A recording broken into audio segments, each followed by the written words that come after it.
नमस्कार, बहुत स्वागत है आपका। आप देख रहे हैं न्यूज का एक्स-रे और मैं हूं आपके साथ मृदुल शर्मा। आज संसद में बड़ा हंगामा हुआ दर्शकों, और आज मैं उसी पर एक्स-रे रिपोर्ट करने वाला हूं। आज मैं विपक्ष के उस एजेंडे का एक्स-रे कर रहा हूं जिसमें विपक्ष ने हिंदुओं पर हमला बोला। जब आतंकवाद का धर्म नहीं होता, अराजकता का धर्म नहीं होता, तो हिंसक होना एक धर्म का पर्याय कैसे बन गया?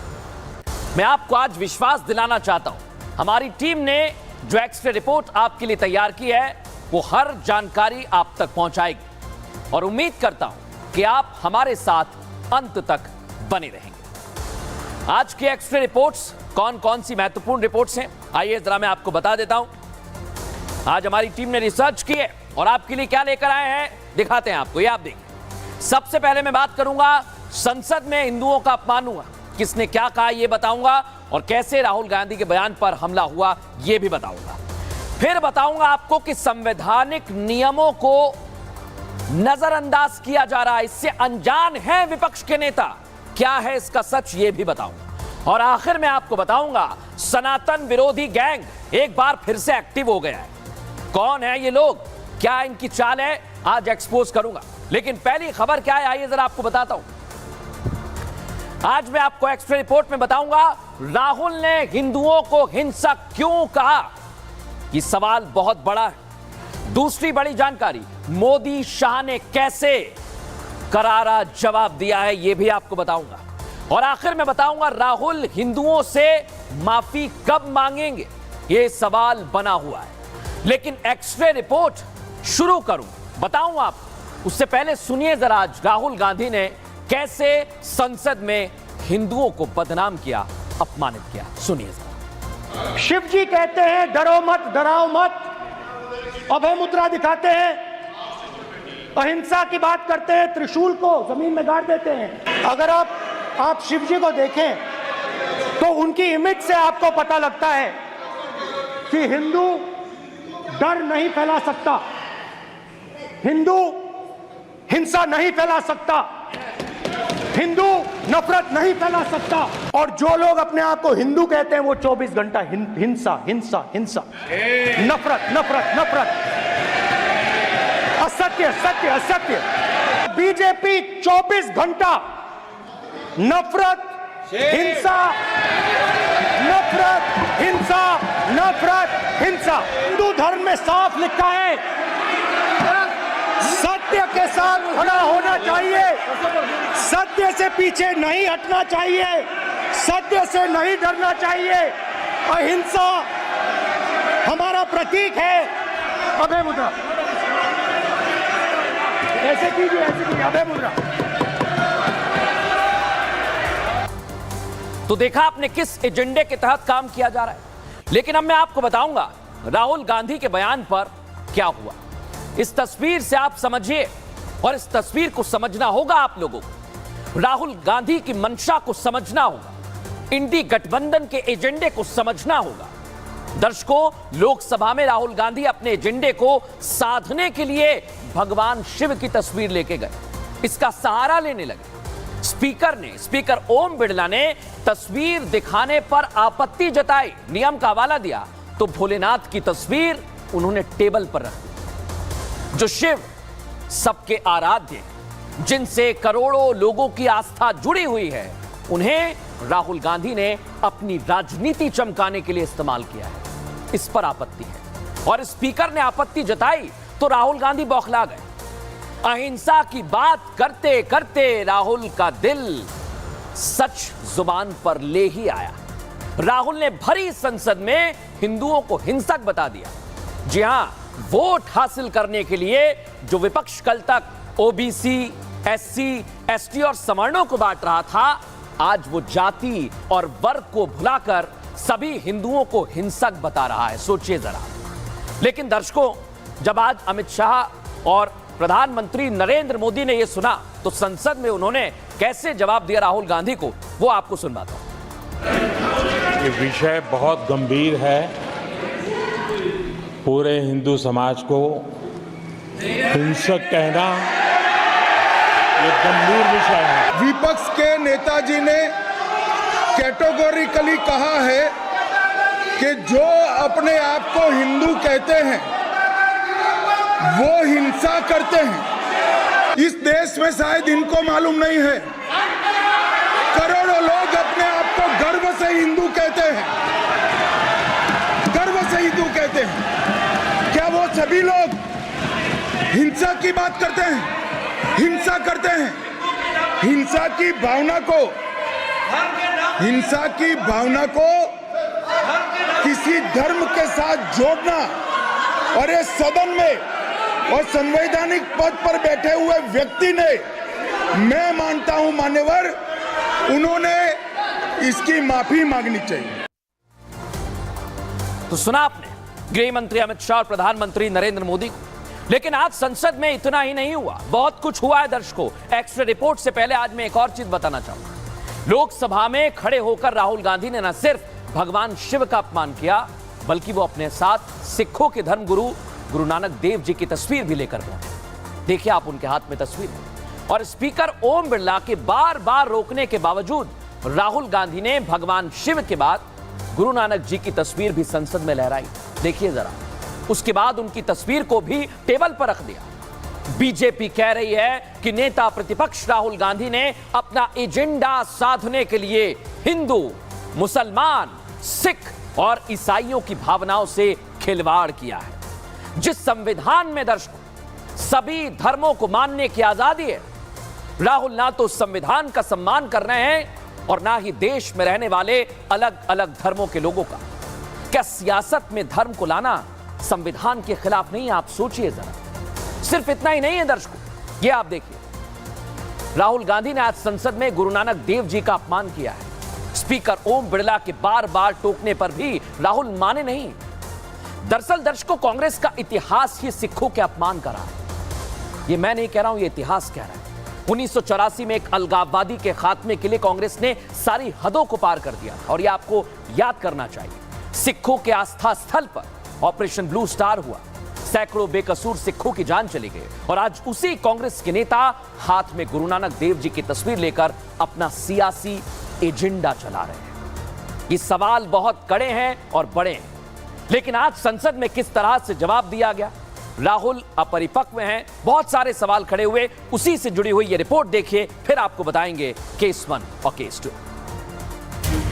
जो लोग अपने आप को हिंदू कहते हैं वो 24 घंटा हिंसा हिंसा हिंसा, नफरत नफरत नफरत, असत्य सत्य असत्य। राहुल गांधी को आज हिंदू हिंसक नजर आ रहा है। ये वही राहुल गांधी हैं जो चुनाव के दौरान हिंदुत्व का चोला ओढ़ लेते हैं, खुद को हिंदू साबित करने के लिए जनेऊ दिखाते हैं, हिंदुओं का वोट हासिल करने के लिए मंदिर मंदिर माथा टेकते हैं। गांधी परिवार में राहुल ही नहीं बल्कि उनकी बहन प्रियंका गांधी वाड्रा भी चुनावी मौसम में हिंदुत्व का ढोंग करती हैं। प्रियंका ने मध्य प्रदेश विधानसभा चुनाव के दौरान मां नर्मदा की आरती की, महाकाल के दर्शन किए, लेकिन मध्य प्रदेश के लोगों ने इनके नकली हिंदुत्व को भांप लिया था। यही वजह है कि मध्य प्रदेश में कांग्रेस को करारी हार झेलनी पड़ी। ये पहला मौका नहीं है जब गांधी परिवार का सनातन विरोधी चेहरा दुनिया के सामने आया हो। इससे पहले जनवरी महीने में राहुल गांधी ही नहीं बल्कि उनके गठबंधन में शामिल सभी दलों का सनातन विरोधी चेहरा दुनिया देख चुकी है। कांग्रेस, सपा, टीएमसी ये वो दल हैं जिन्होंने राम मंदिर के निमंत्रण के बाद भी दूरी बनाई थी और आज सियासत चमकाने के लिए उन्हीं प्रभु श्री राम का सहारा लिया जा रहा है। हिंदुत्व पर राहुल गांधी ने जिस विवाद को जन्म दिया है वो जल्द थमने वाला नहीं है। तो देखा कैसे हिंदुत्व को लेकर बड़ी बड़ी बातें की गई, लेकिन आज सवाल कई सारे खड़े हो रहे हैं। इसलिए आज केस हमारे सामने आ गए। संसद में क्या हुआ पहले बताते। केस 1, राहुल गांधी ने आज कई मुद्दों पर अपनी बात रखी है दर्शकों, और संविधान पर हमले का उन्होंने आरोप लगाया, लेकिन विपक्ष ने संविधान को बचाया। यह भी राहुल कह रहे हैं कि राहुल गांधी सदन में पहुंचे जब भगवान शिव की तस्वीर लेकर। जो लोग खुद को हिंदू कहते हैं वही सबसे ज्यादा हिंसा की बात करते हैं। बीजेपी, आरएसएस पूरा हिंदू समाज नहीं है। अयोध्या को लेकर भी राहुल ने गंभीर आरोप लगाए। लेकिन क्या हुआ इस दौरान? केस 2। बीजेपी ने राहुल के बयान की निंदा की, पीएम मोदी ने राहुल के बयान की निंदा की और पूरे हिंदू समाज को हिंसक कहना गलत है। इतना ही नहीं, राहुल गांधी को माफी मांगनी चाहिए, कह रहे हैं गृह मंत्री अमित शाह। मुख्यमंत्री योगी आदित्यनाथ ने कहा, गर्व से कहें कि हम हिंदू हैं। वहीं योगी आदित्यनाथ ने निशाना साधा तो राजनाथ सिंह ने कहा कि राहुल सदन को गुमराह ना करें, हिंदू समाज माकूल जवाब देगा। ये बीजेपी के प्रवक्ता शहजाद पूनावाला कह रहे हैं। लेकिन अब मैं आपको बताऊंगा, जब हिंदुओं को हिंसक बताया तो देश भर में इसे लेकर उबाल है। मुख्यमंत्री योगी आदित्यनाथ ने भी दो टूक शब्दों में निशाना साधा है। उसी से जुड़ी हुई यह रिपोर्ट आप देखिए।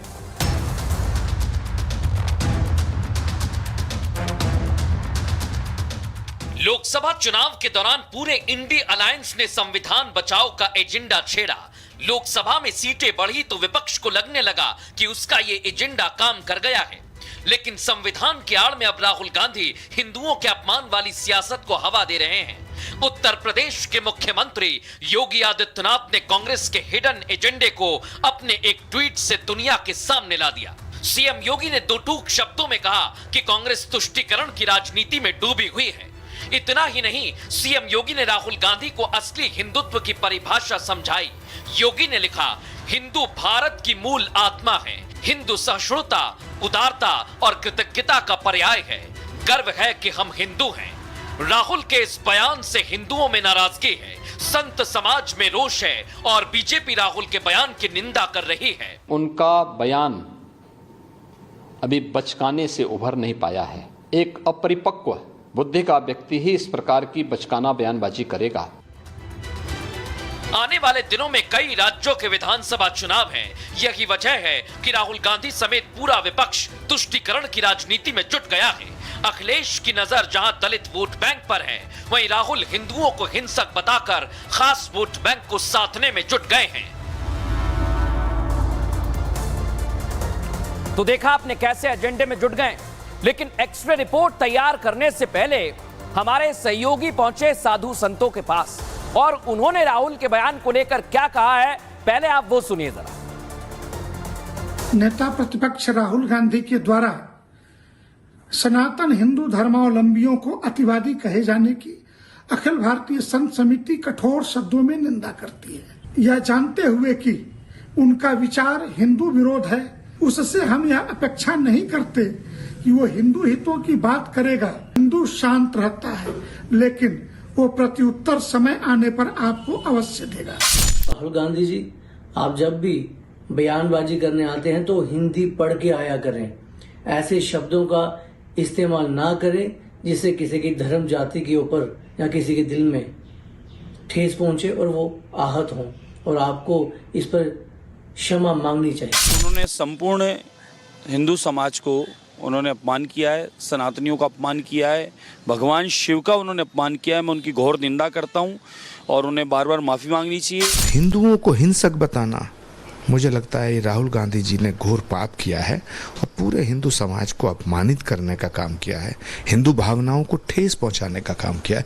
उन्हें हिंदू समाज से माफी मांगनी चाहिए। राहुल गांधी को क्या मालूम, तुम तो सिर्फ जो है इटली में जाओ और इटली में अपने महीने गुजार के यहाँ वापस आ जाओ, यहाँ चुनाव लड़ो और अल्पसंख्यकों को भी बेवकूफ बनाओ। बिल्कुल गलत का है। संस्कृति बचाओ मंच इसका विरोध करता है और राहुल गांधी इस पर माफी मांगे। अगर माफी नहीं मांगे जाएगी तो जगह जगह इनके पुतले दहन किए जाएंगे और इनसे माफी मंगवाई जाएगी। इन्होंने जो कहा है वो कतई गलत है, क्योंकि यदि हिंदुओं के बारे में जो आदमी कह रहा है वो अपने बाप की डेड बॉडी के लिए अपना डीएनए नहीं देता है, जो 84 के दंगे अपनी दादी के भूल जाता है, जो यहाँ का जो उन्होंने इमरजेंसी लगाई थी उसको भूल जाता है, जो अभी तक के दंगे हुए 70 सालों में उसे भूल जाता है, वो हिंदुओं को उंगली उठाने के लिए कहाँ से एलिजिबल हो गया। माफी बिल्कुल मांगना चाहिए, नहीं तो हम लोग प्रदर्शन करेंगे और उनसे माफी मंगवाएंगे। राष्ट्र की एकता को वर्गवाद में बांट करके अखंडता पर हमला करने वालों, कान लगा के सुन लो। एक बात सुन लो, कांवड़ यात्रा जो भी हो रही है, अगर कोई सरकार आएगी उसे सुरक्षा देना पड़ेगा। कांवड़ यात्रा शिव भक्तों की वस्तु है और नमाज जो है ये भी आस्था का केंद्र है, लेकिन आप अपने मस्जिद में बैठ के नमाज पढ़िए, जिससे सुरक्षा हो वो काम कीजिए। कल आप रोड पर खड़े होकर नमाज पढ़ेंगे और आपके साथ कोई दुर्घटना घट जाएगी तो आप कहेंगे कि ये आतताई सरकार है, हमारे ऊपर हमला करवा रही है। तो सनातन पर जब आवाज उठी तो साधु संतों ने विरोध किया, लेकिन आज संसद से चिराग पासवान और कंगना रनौत भी गुस्से में दिखे, आक्रोशित दिखे। क्या उन्होंने कहा है, पहले आपको वो सुनाता हूं, उसके बाद आपको दिखाऊंगा इतिहास, वर्तमान और भविष्य। आप इस तरीके से किसी की भी आस्था के साथ आप खिलवाड़ नहीं कर सकते। और ये आस्था सदन में बैठे लोगों की ही नहीं है, देश भर के लोगों की है। देश भर में एक बड़ी आबादी ऐसे लोगों की है जो शिव भक्त है, मैं खुद उनमें से एक हूँ। जिस तरीके से भगवान शिव की तस्वीर को बार बार उठाकर आप ताना ही कस रहे थे ना, आप तंज ही कर रहे थे ना कि भगवान शिव ने बोला डरो मत, डराओ मत। जिस तरीके से, जिस अनादर के साथ आप उनकी तस्वीर को रख रहे थे, उसके ऊपर कागज पत्री रखी जा रही थी। किस तरीके की आपकी आस्था है ये, और किस तरीके से आप लोगों की भावना के साथ आप खिलवाड़ कर रहे थे, ये कतई कोई भी शिव भक्त बर्दाश्त नहीं करेगा। उनका सारा ही भाषण बहुत आपत्तिजनक था। एक तो वो सारे प्रिंट आउट्स लेके आए थे, हमारे भगवान जो हैं शिव जी, उनको डेस्क पे रखा हुआ था। हम सब जानते हैं कि भगवान की जो मूर्तियां होती हैं और जो उनके चित्र होते हैं, उनके सामने पूजा, एक मंदिर या किसी तरह के ऐसे पवित्र स्थान पर उनको प्रतिष्ठित किया जाता है और बेंच पे रख के और उनको उछाल कर जो वो है भगवान, हमारे भगवानों का अपमान कर रहे थे। लेकिन सबसे ज्यादा तो उन्होंने जब हर हदें पार कर दी, जब उन्होंने कहा कि जो हिंदू धर्म है और हिंदू धर्म के जो सारे लोग हैं जो ये आस्था रखते हैं, वो एक हिंसक प्रवृत्ति के होते हैं। ये आई थिंक उनको माफी मांगनी चाहिए इस बयान को लेकर। और जब राहुल गांधी के इस बयान पर हमने एक्स्ट्रा रिपोर्ट तैयार की तो हमें कांग्रेस के इतिहास में जाना पड़ा, क्योंकि कांग्रेस ने इतिहास में कई बार बहुत सारे ऐसे कदम उठाए जिसका विरोध हुआ। आइए मैं आ गया हूं इतिहास में। आखिर इतिहास क्या कहता है? कांग्रेस पर सनातन विरोधी होने के आरोप इतिहास में कई बार लगे हैं। राम मंदिर प्राण प्रतिष्ठा में कांग्रेस के नेता नहीं पहुंचे। समाजवादी पार्टी ने भी राम मंदिर से दूरी बनाई। दर्शकों, 1992 में मुलायम सरकार में कार सेवकों पर गोली चली। अयोध्या गोलीकांड के समय केंद्र में कांग्रेस की सरकार थी। इतिहास और क्या कहता है? इंडी गठबंधन के नेता सनातन को गाली देते रहे हैं। उदय निधि जैसे नेताओं ने सनातन का विरोध किया, आपको याद होगा। 1984 में पंजाब को अशांत करने में कांग्रेस की भूमिका रही, यह भी कहता है इतिहास। 1984 में सैकड़ों सिखों ने अपनी जान गंवा दी। कई सारे सिख आज भी लड़ाई लड़ रहे हैं। मई 2023 आपको याद होगा जब राहुल ने गुरु नानक देव जी पर टिप्पणी की। नानक मक्का, सऊदी और थाईलैंड गए। इसके बाद क्या हुआ? इतिहास ने हमें बताया कि सिखों ने राहुल गांधी के बयान की कड़ी निंदा की और कांग्रेस खुद को संविधान का अब रक्षक बता रही है। लेकिन संविधान से छेड़छाड़ के आरोप कांग्रेस को लगे, कांग्रेस के ऊपर लगे और सत्ता बचाने के लिए देश में इमरजेंसी लगाई गई। इतिहास यह भी बता रहा है वहीं संविधान में कई सारे बदलाव किए गए। इतिहास तो ऐसा है, लेकिन आप सोचिए वर्तमान में क्या वाकई बहुत सारी चीजें सुधर गई हैं या नहीं सुधरी? आइए अब मैं आपको लेकर चलता हूं वर्तमान में। वर्तमान हमारा क्या कह रहा है इस समय, आइए आपको दिखाते हैं। वर्तमान में बहुत सारी बातें। 18वीं लोकसभा का सत्र इस समय जारी है दर्शकों, और पहले दिन विपक्ष हंगामा कर रहा है। पहले दिन से हंगामा कर रहा है। पहले दिन भी हंगामा हुआ जो आज तक जारी रहा। संविधान पर पहले हंगामा हुआ, उसके बाद अब शपथ ग्रहण पर हंगामा हुआ। अब एक बार फिर से भ्रम फैलाया जा रहा है। विपक्ष हर मुद्दे पर भ्रम फैलाने में जुटा है, ये आरोप लग रहे हैं। एमएसपी के मुद्दे पर सदन में झूठ बोला गया। इतना ही नहीं, न्याय संहिता को लेकर भी झूठ बोला गया। सोचिए जरा, ये हो रहा है। अग्निवीर योजना को लेकर झूठ बोल दिया गया और अमित शाह ने पूरा सच आज सामने रख दिया है। वर्तमान ये भी बता रहा है कि रक्षा मंत्री ने अग्निवीर को लेकर जो झूठ बोला उसके बारे में बात कही। शिवराज सिंह चौहान कृषि मंत्री हैं, उन्होंने भी कांग्रेस के दावे को झूठा बताया। इसलिए हम कह रहे हैं कि आखिर सदन के अंदर झूठ का सहारा क्यों लिया जा रहा है? अब एक्स्ट्रा रिपोर्ट में भविष्य क्या कहता है, आइए हम रुक करेंगे। आज का भविष्य क्या कहता है दर्शकों, दिखाता हूं जरा आपको, दिखाइए। आज का हमारा भविष्य कह रहा है कि भविष्य आपको तय करना है। आपको तय करना है भविष्य। दर्शकों, क्यों कह रहा हूं मैं? सनातन विरोधी होने के आरोप लगते रहे और जो सत्ता पक्ष बार बार चर्चा चाहता है, चर्चा नहीं हो रही। तो आपको तय करना है कि होगा क्या, भविष्य में आपके मुद्दों का क्या होगा, यह आपको तय करना है। और हिंदुओं को हिंसक बताने वालों को आप कैसे जवाब देंगे, यह आपको तय करना है। इतना ही नहीं, आपको यह भी तय करना है दर्शकों कि अगर भ्रम फैलाने वाले बार बार आगे आते रहेंगे तो उनके वादों में कितना दम है यह आपको तय करना है। और संविधान के भक्षक कौन है, संविधान के रक्षक कौन है, यह आपको तय करना है। आपको यह भी तय करना है कि सनातन को डेंगू मलेरिया बताने वाले क्या आपका भला करेंगे, यह आपको तय करना है। और साथ ही साथ आपके बच्चों को देश में कैसे रहना है, आपका आने वाला भविष्य कैसा रहेगा, क्योंकि कई राज्यों में चुनाव हैं और विधानसभा चुनाव आ रहे हैं। इसलिए भविष्य में आपको ही सोच समझकर निर्णय लेना होगा। यह आज का हमारा भविष्य कह रहा है दर्शकों।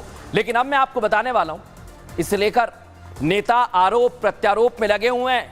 कौन क्या कह रहा है, राहुल गांधी के बयान को लेकर किस तरह का हंगामा मचा हुआ है, सुनिए जरा। राहुल गांधी जी को धर्म का ज्ञान नहीं है, क्योंकि उनको अपने खुद के धर्म की अभी तक भी जानकारी उनकी माता जी की तरफ से नहीं बताया जा सके कि वो खुद किस धर्म से हैं। ना तो सनातन हिंदू धर्म से हैं, ना ही उन्होंने अभी ईसाई धर्म को अपनाया है, ना ही उन्होंने कभी मुस्लिम धर्म अपनाया। उनको खुद को नहीं पता उनका धर्म क्या है। और ऐसे में सभी हिंदुओं का अपमान करना, ये कहकर कि वो वायलेंट हैं, वो नफरत फैलाते हैं और वो झूठ बोलते हैं, ये मुझे लगता है कि बहुत ही निंदन योग है। मैं इसकी कड़े शब्दों में निंदा करता हूँ। उन्होंने ये बिल्कुल नहीं कहा कि हिंदू हिंसा करते हैं, उन्होंने इनकी ओर इशारा किया कि आप एक और हिंदू बनते हो, और जबकि हिंदू अहिंसा का प्रतीक है और आप अपने आप को हिंदू भी कहते हो और फिर हिंसा और नफरत भी फैलाते हो। ये बात राहुल जी ने कही। गांधी जी की आत्मा को आज कष्ट पहुंचा होगा कि इस समाज को धर्मनिरपेक्ष कहते थे, लेकिन एक धर्म को गाली देना ये धर्मनिरपेक्षता नहीं, ये धृष्टता है, धूर्तता है। तो हिंदुओं के बारे में नहीं कहा, उन्होंने भारतीय जनता पार्टी की मानसिकता के बारे में, आरएसएस के मानसिकता और विचारधारा के बारे में बहुत ही गलत बयान दिया है जो उन्होंने नहीं देना चाहता था। और उन्हें मैं एक हिंदू हूँ, मैं गर्व से कहता हूँ कि मैं हिंदू हूँ, और उन्होंने मुझसे ही नहीं सारे हिंदुओं से माफ़ी मांगनी चाहिए। उसको ट्विस्ट करने का काम हुआ है। उन्होंने जो कहा था कि जो हिंसा फैलाने की काम करते हैं वो हिंदू धर्म को राजनीतिक कारणों की वजह से इस्तेमाल करके अपना एजेंडा चलाते हैं। बहुत दुखद रहा ये स्पीच से। मुझे लगता है पूरे देश के, पूरे विश्व के सनातनी धर्म के लोग 140 करोड़ जो मोदी जी को प्रेम करते हैं, वो सारे गरीब लाभार्थी उन सब पर आहार। उन्होंने एक्सप्लेन किया ये तो हर गल नूं फड़ के बैठ जाते, कोई इहो जी गल नहीं। उन्होंने कहा तुसीं जिहड़े सामने बैठे हो सो कॉल्ड हिंदू, इस तरह की गल हुई और उन्होंने बाद च एक्सप्लेन भी करता है। भाषण देते देते जो आप लोगों की जो सचमुच में जो पहचान है ना, उसको आप लोगों ने दर्शाया है। आप कहते हैं कि हिंसा करने वाला हिंदू है।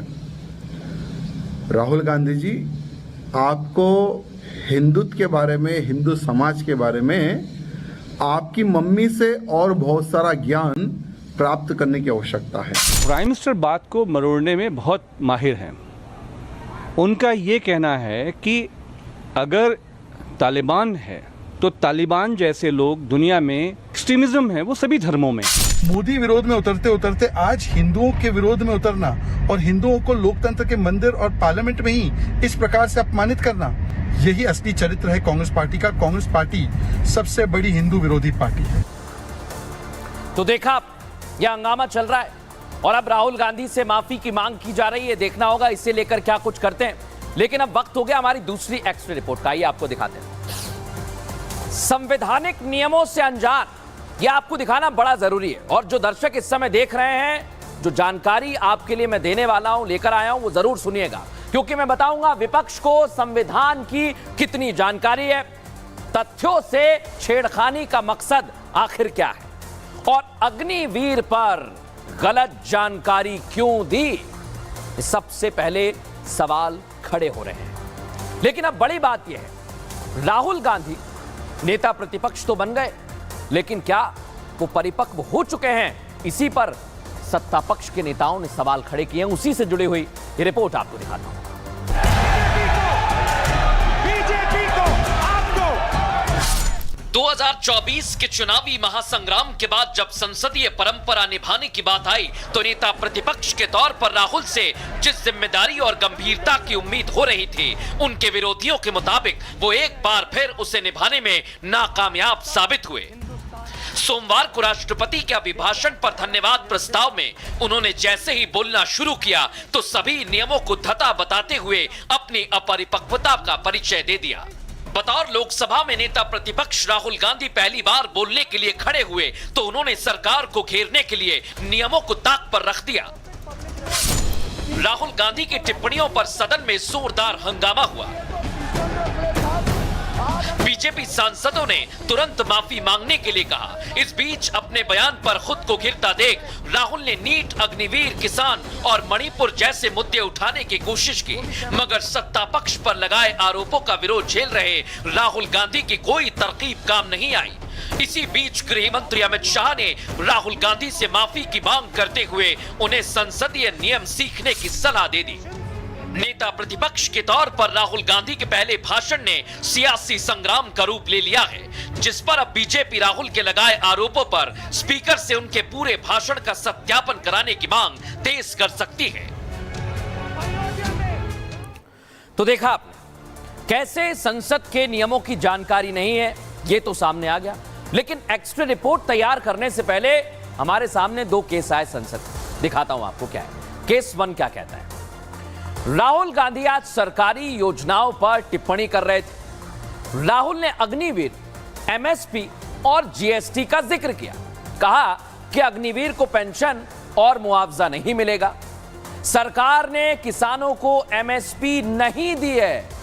अरबपतियों की मदद के लिए नोटबंदी और जीएसटी की गई। राहुल के आरोपों पर भाषण के सत्यापन की मांग भारतीय जनता पार्टी ने की और बीजेपी ने कहा है कि इसकी जांच होनी चाहिए। अब इसका सत्य क्या है जानिए। केस 2, राहुल के आरोपों पर मंत्रियों ने जवाब दिया। गृह मंत्री अमित शाह ने राहुल पर हमला बोला, राहुल पर नियमों के उल्लंघन का आरोप लगाया। अमित शाह ने कहा कि अगर नहीं पता तो ट्यूशन ले लीजिए। अग्निवीर पर रक्षा मंत्री आए, उन्होंने जवाब दिया और कहा अग्निवीर को यूज एंड थ्रो बताने पर उन्हें आपत्ति है। राजनाथ ने कहा कि इस बयान को रिकॉर्ड से हटा दिया जाए। वहीं एमएसपी पर जब राहुल बोल रहे थे तो कृषि मंत्री ने जवाब दिया। शिवराज सिंह चौहान ने राहुल के बयान को गलत बताया। शिवराज ने राहुल से आरोप सत्यापित करने के लिए कहा है।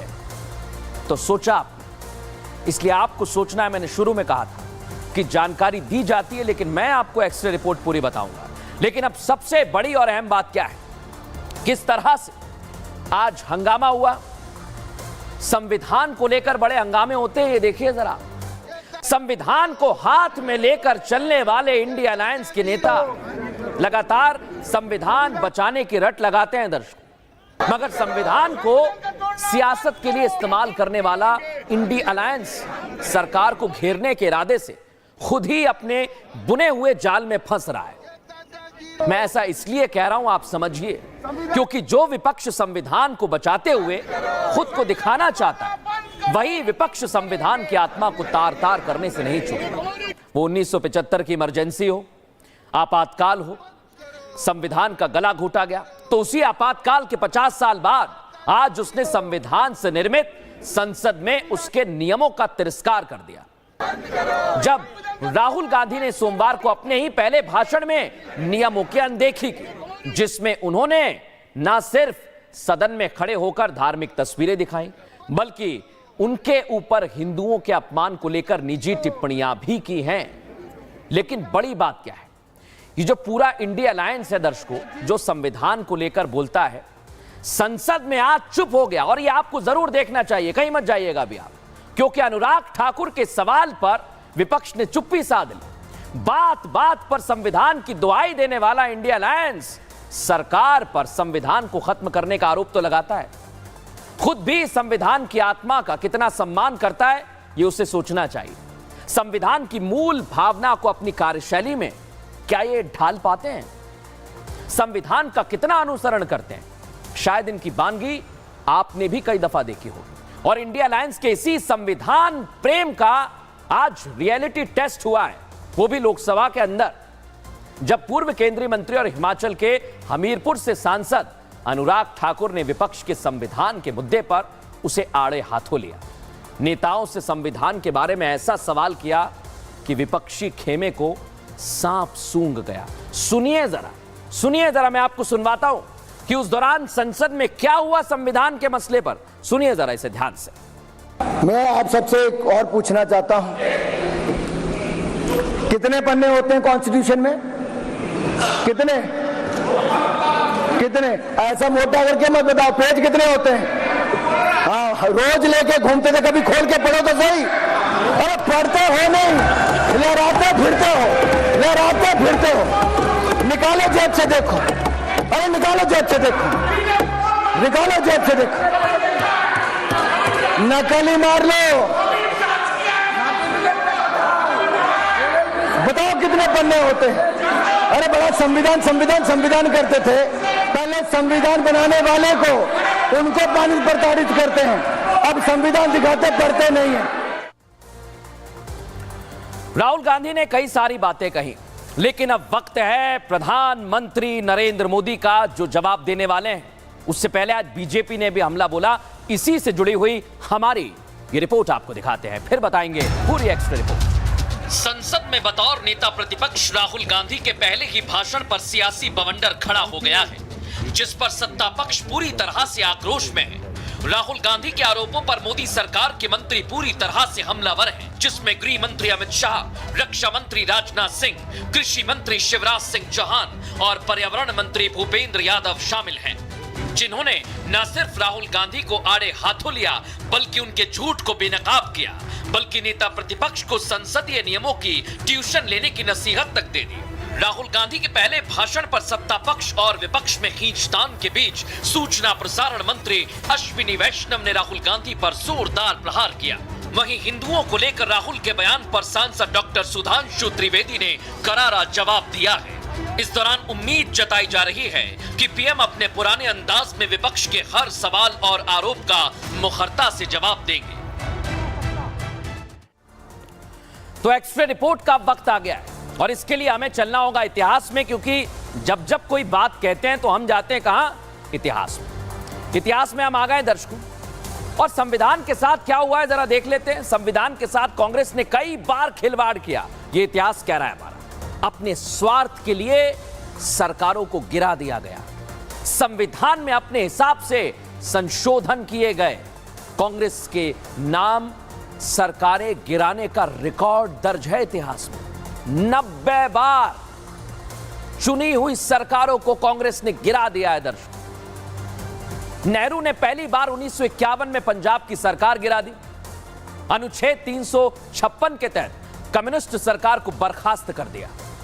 इतना ही नहीं, 1959 में केरल की सरकार को बर्खास्त कर दिया गया।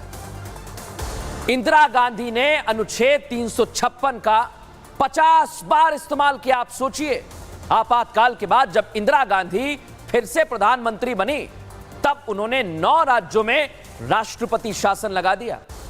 प्रधानमंत्री पीवी नरसिम्हा राव ने 4 बार राष्ट्रपति शासन लगाया। आप सोचिए, यह इतिहास कह रहा है दर्शक। और वर्तमान में क्या हो रहा है, यह हमें जानना होगा। इतिहास में तो सरकारों को गिराया गया, लेकिन वर्तमान क्या कह रहा है? आइए, वर्तमान में मैं आ गया हूं। वर्तमान क्या बताता है, क्या कहता है, आइए जरा आपको बताता हूं। विपक्ष ने संसद में भ्रम फैलाने की कोशिश की, बीजेपी को घेरने के लिए झूठे तथ्य रखे गए, और इंडी अलायंस पश्चिम बंगाल पर चुप है। वो घटना आपने देखी होगी, महिला के साथ तालिबानी बर्ताव हो रहा है, इस पर कोई कुछ नहीं बोलेगा। ममता सरकार चुप बैठी हुई है, इस पर कोई कुछ नहीं बोलेगा। बंगाल में बिना हिंसा एक चुनाव नहीं हुआ है वर्तमान में, और कानून की सरेआम धज्जियां उड़ाई जा रही हैं, लेकिन इस पर कोई कुछ नहीं बोलेगा। जांच एजेंसियों पर हमले होते हैं, लेकिन इस पर कोई कुछ नहीं बोलेगा। ममता सरकार हर बार चुप रही है और संविधान की दुहाई दी जाती है। कर्नाटक में जनता से झूठे वादे किए गए। इतना ही नहीं दर्शकों, मैं सारे बातें फैक्ट से कह रहा हूं। कर्नाटक में महंगाई का बोझ डाला गया, साथ ही साथ कांग्रेस के नेताओं ने चुप्पी साध रखी है, कोई कुछ बोलने को तैयार नहीं। दिल्ली में हाहाकार मचा हुआ है। क्या हो रहा है दिल्ली में, आपने देखा? सीएम पर भ्रष्टाचार के आरोप लगे, जांच एजेंसियां जांच कर रही है, दूध का दूध पानी का पानी हो जाएगा, लेकिन उस पर भी सवाल खड़े हो रहे हैं। पानी नहीं मिल रहा है यहां दिल्ली की जनता को, कभी बाढ़ का संकट आ गया है। विपक्ष के पास मुद्दे हैं, लेकिन वो मुद्दों से भटका हुआ है, चर्चा के बजाय सदन में हंगामा कर रहा है। और हम ये चाहते हैं दर्शकों कि विपक्ष आपके मुद्दों पर चर्चा करे, आपकी बातों पर बात करे, लेकिन क्या हो रहा है, भविष्य क्या कहता है, आइए जरा मैं आपको बताता हूं। भविष्य में मैं आ गया हूं, भविष्य क्या कह रहा है, आइए जरा आपको दिखाते हैं। राहुल के झूठ पर अब सच का प्रहार हो सकता है। राहुल ने सरकार पर गंभीर आरोप लगाए। इतना ही नहीं, कल लोकसभा में प्रधानमंत्री नरेंद्र मोदी का संबोधन होगा। राहुल के आरोपों पर प्रधानमंत्री जवाब देने वाले हैं। हिंदुओं पर विवादित टिप्पणी पर जवाब दे सकते हैं प्रधानमंत्री नरेंद्र मोदी। जनता के मुद्दों पर सरकार की बात रखेंगे, जो महत्वपूर्ण मुद्दे हैं। स्पीकर के अपमान पर राहुल को भी घेर सकते हैं और विपक्ष के हंगामे पर भी प्रधानमंत्री नरेंद्र मोदी निशाना साधेंगे। कांग्रेस को संविधान का असली मतलब भी समझा सकते हैं। यह उनके भाषण, जो संबोधन होने वाला है, उसका भविष्य, और पीएम सरकार की योजनाओं की भी बात कर सकते हैं। विपक्ष की तरह इधर उधर की नहीं, सच की बात होगी, कल मुद्दों पर बात होगी। यह हमारा भविष्य बता रहा है। कल हमारी इस पर भी नजर बनी रहेगी, उस पर भी आपको एक्सरे रिपोर्ट दिखाएंगे। लेकिन आज इस पर कैसे हंगामा हो रहा है, कैसे इस पर नेता बयान दे रहे हैं, पहले आपको वो दिखाता हूं। संपूर्ण हिंदू समाज को हिंसक बताया है, असत्यवादी बताया है, घोर अपमान किया है हिंदू समाज का। और ये पहली बार नहीं है, ये कांग्रेस की पुरानी पद्धति है। ये राजनीति की एक ऐसी परिस्थिति श्री राहुल गांधी ने आज लीडर ऑफ ऑपोजिशन के पद की गरिमा को इतना नीचा किया है, इतना कमजोर किया है, और राजनीति को एक ऐसे लेवल पे लेके गए हैं जो कि निंदनीय है। उन्होंने संपूर्ण हिंदू समाज को हिंसक कहा। कांग्रेस के कर्नाटक के कार्यकारी अध्यक्ष, जो इस समय पीडब्ल्यूडी मिनिस्टर हैं, सतीश जारकीहोली, हिंदू शब्द को गंदा बोल चुके हैं। इनकी न्याय यात्रा में, इनकी वो भारत जोड़ो यात्रा में एक ऐसे सज्जन इनके साथ आए थे, जॉर्ज पुनिया, जिन्होंने कहा था कि भारत की धरती को इतना पवित्र मानता हूं कि मैं जूते इसलिए पहनता हूं कि उस पर टच ना हो जाए। और ये वो पार्टी है जिनके की गठबंधन सहयोगियों ने इरेडिकेशन ऑफ सनातन धर्म कॉन्फ्रेंस की, यानी हिंदू धर्म का समूल नाश, और हिंदू धर्म को कोरोना वायरस कहा। तो राहुल गांधी जी जो बोल रहे हैं, ये एक सोची समझी जहनियत की तरह बोल रहे हैं। मैंने आपसे शुरुआत में कहा था कि आप अंत तक बने रहिएगा। उम्मीद करता हूं कि एक्सरे की टीम ने आप तक हर जानकारी पहुंचाई होगी। कल फिर आपसे मुलाकात होगी, तब तक के लिए नमस्कार, बहुत ख्याल रखिए।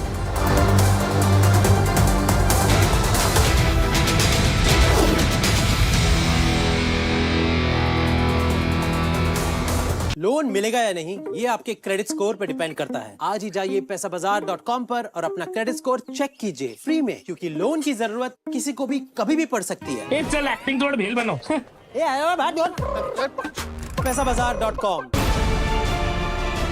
मैं किसी सत्ता या सरकार या किसी सिस्टम के खिलाफ